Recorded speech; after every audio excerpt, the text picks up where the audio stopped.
बीमारी समझ में आ गई समाज की क्या है। ध्यान देना, सारी बीमारी समझ में आ गई समाज की कि क्या है कि बच्चे आजकल सत्कार नहीं करते। सबको बात समझ में आ गई, पर इसकी वजह क्या है? इसकी वजह क्या है और इसका हल क्या है? यह बहुत जरूरी है।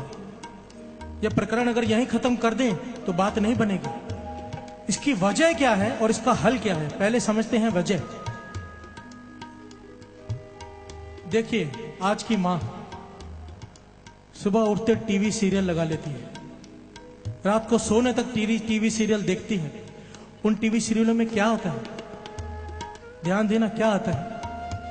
घर घर की कहानी क्या आता है?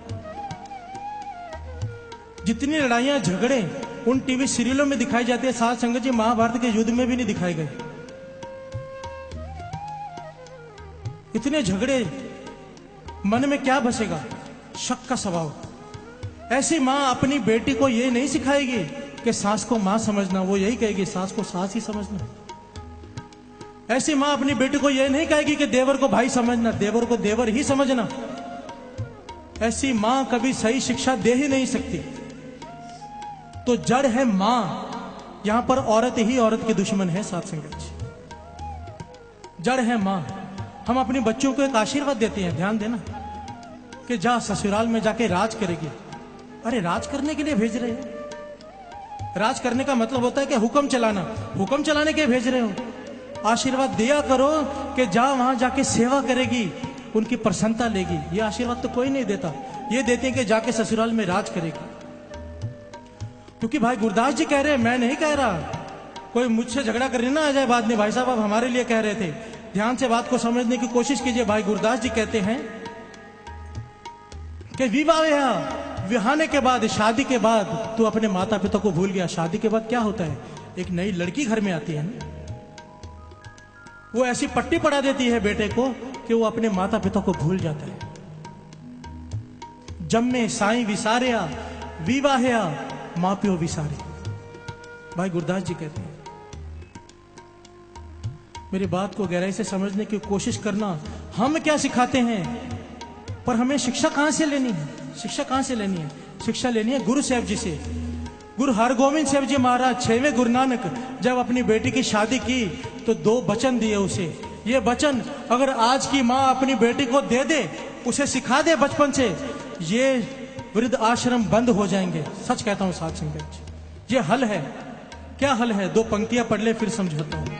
मां प्यो दे उपकार विसार, मां प्यो दे उपकार विसार, मां प्यो दे उपकार विसार, मां प्यो दे उपकार विसार।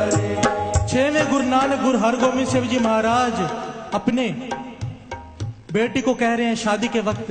पहला वचन कहने लगे, ये 2 वचनों की पालना करना सौहरे घर में जाकर। क्या? सौहरे घर में जब सब सो जाएं, ध्यान देना, जब सब सो जाएं, उसके बाद घर का सारा काम समेट कर फिर सोना। ध्यान देना, क्या कह रही हैं अपने बेटे से? सौहरे घर में जब सब सो जाएं, उसके बाद घर का सारा काम समेट कर सोना। और इसका मतलब ये नहीं कि सबसे आखिर में उठना और सबसे पहले अमृत वेले उठना। प्यार से बोलिए धन गुरु नानक। सोना सबसे बाद में, उठना सबसे पहले अमृत वेले। ये पहली शिक्षा। मन में विचार कीजिए, क्या हम अपने बच्चों को ये सिखाते हैं?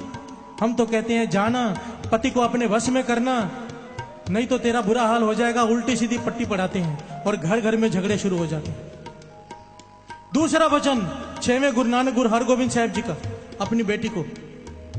दूसरा वचन कि जहां भी तेरे सास सहुरे की निंदा होने लगे, ध्यान देना, जहां पर भी तेरे सास सहुरे की निंदा होने लगे, उस जगह से फौरन उठ जाना। ये 2 वचन कोई पाल ले, 2 वचन गुरु हरगोविंद साहब जी के, घर में से कला कलेश खत्म। आजकल की लड़कियां अपनी सहेलियों के साथ बैठकर सहुरे सास की निंदा ही करती हैं, स्पेशली बैठकर। और गुरु हरगोविंद साहब जी कहते हैं जहां भी सास ससुर की निंदा होने लगे, वहां से उठकर चली जाओ।